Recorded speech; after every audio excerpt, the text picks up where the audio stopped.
Everyone, good morning, welcome back to my channel. সকলে কেমন আছে? আশা করি সকলে খুব ভালো আছে। আমি ভালো আছি, আর আমার পুবলিও ভালো আছে। এই দেখো পুবলি খেলা করছে এখানে। তো এখন বাজে কটা?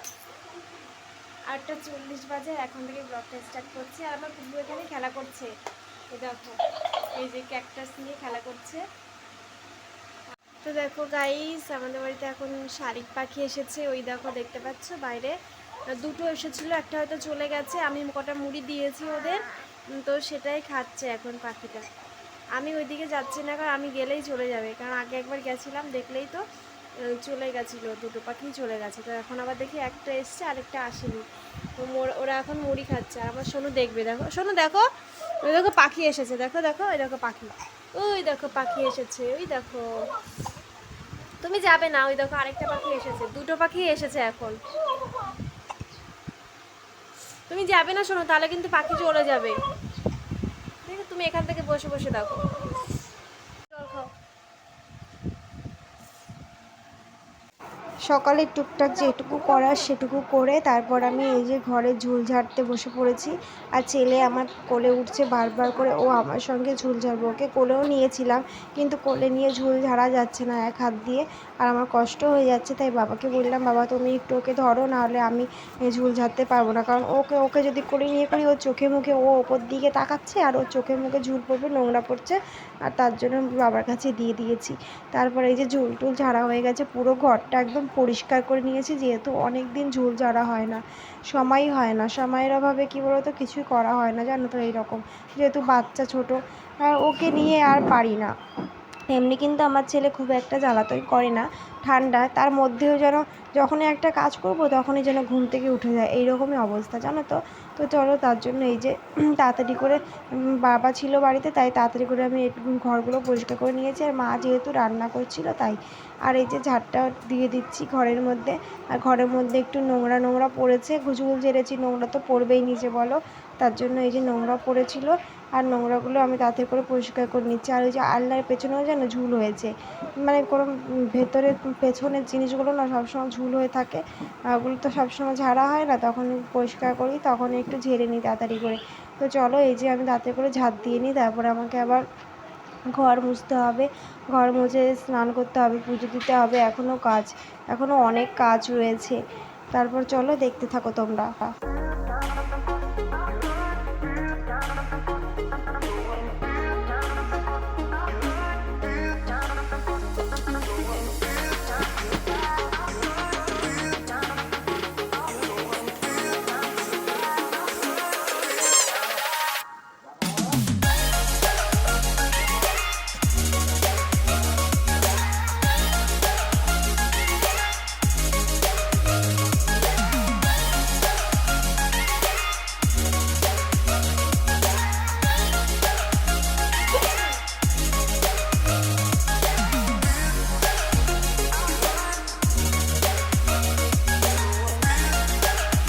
তো চান টান করে পুজো দিয়ে এখন এসেছি রান্নাঘরে ছেলের খাবার করতে।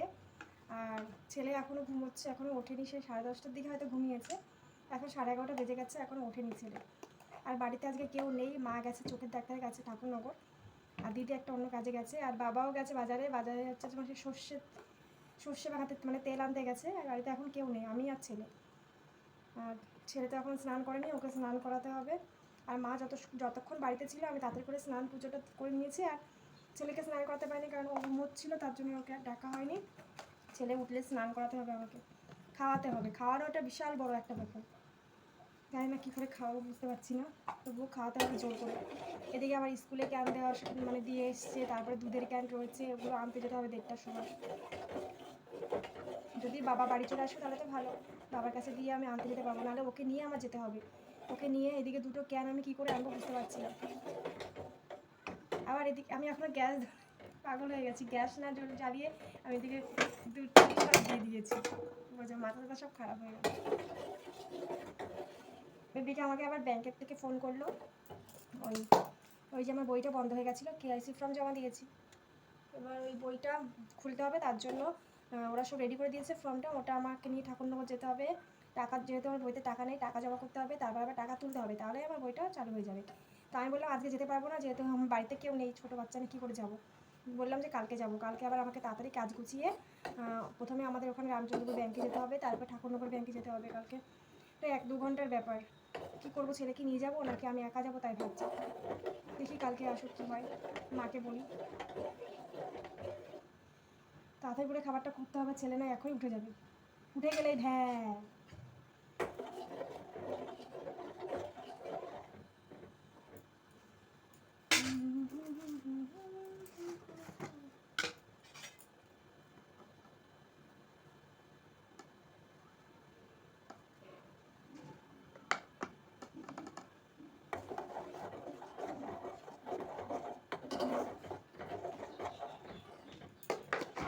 তো তোমাদেরকে তো বললাম যে বাড়িতে কেউ নেই, শাশুড়ি গেছে একটা স্বাদের অনুষ্ঠানে, আর বাবা রয়েছে বাড়ি। বাবাও গেছিলো একটু বাজারের দিকে, তারপর বাবা চলে এসেছে। তারপর বাবাকে মানে ছেলেকে বাবার কাছে বসিয়ে রেখেছি তেল টেল মাখিয়ে, যেহেতু এখন স্নান করাবো।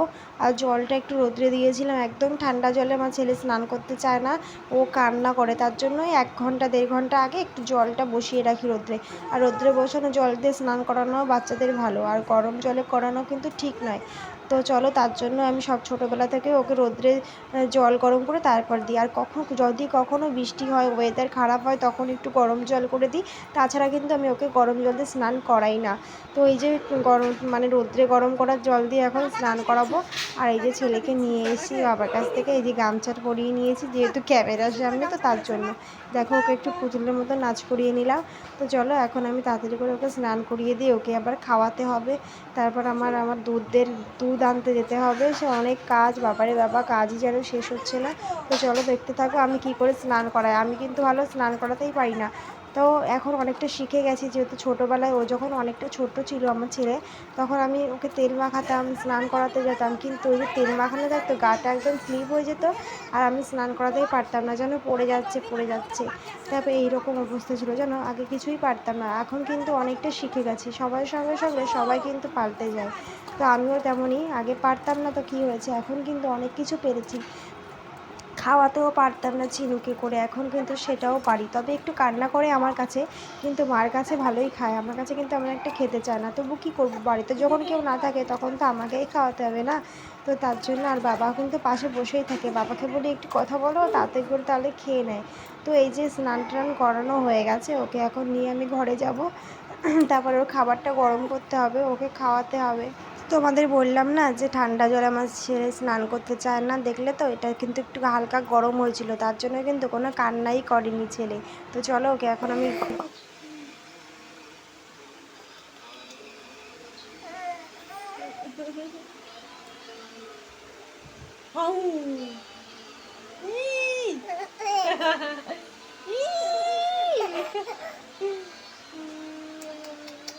পাপি দিচ্ছ, পাপি আমাকে দাও, আমাকে দাও, আমাকে দাও। ঘুমাবে, হ্যাঁ ঘুমো দেবে। তো এখন হচ্ছে 1টা বাজে, আর ছেলে মাত্র ঘুমালো, আর আমি যাব এখন দুধের ক্যান আনতে। আর স্কুল থেকে ক্যানটা বাড়ির পাশে আমার এক পিসি এনে দিয়েছে, যেহেতু ওনার নাতনিকে নিয়ে স্কুলে গেছিলো, তো বাড়ি আসার সময় আমাদের বাড়ির পাশেই বাড়ি, তার জন্য আমাদের ক্যানটাও নিয়ে এসছে, আমাকে আর যেতে হলো না কষ্ট করে। তো চলো এখন আমি দুধের ক্যানটা আনতে যাবো, ছেলে ঘুমোচ্ছে ঘরে, আর বাবাও বাড়িতে আছে, কান্না করলে ওর বাবা ধরবে। দুপুরবেলা না খেয়ে হঠাৎ করে বেরিয়ে যেতে হলো আমার ব্যাংকের দিকে, কারণ দুপুরবেলা ব্যাংকের থেকে ফোন করলো, বললো কেওয়াইসি ফর্মটা নিয়ে যাও, নিয়ে ঠাকুরনগর ব্যাংকে যেতে হবে। তারপরে গেলাম, গিয়ে তো কোনো কাজই হলো না, হঠাৎ করে গিয়ে আর হঠাৎ করে আবার চলেও আসলাম বাড়িতে। তারপর বাড়িতে এসে দেখি বিকালবেলা একটা ফোন করলো, পার্সেল এসছে। আর এই যে কী পার্সেল এসছে চলো তোমাদের সঙ্গে শেয়ার করি। এটা আমার কোনো কিছু না, যদি হচ্ছে ছেলের, এই যে হিমালয়ের যে উইপস আছে ছেলের জন্য, এটা অর্ডার করেছি একসঙ্গে 4টে। যেন ভেবেছিলাম একটা নেবো কি 2টো নেবো এরকম, কিন্তু 1টা 2টো নিলে যতটা টাকা বেশি হয়, তার থেকে এই 4টে নিলে একটু কম দেখলাম।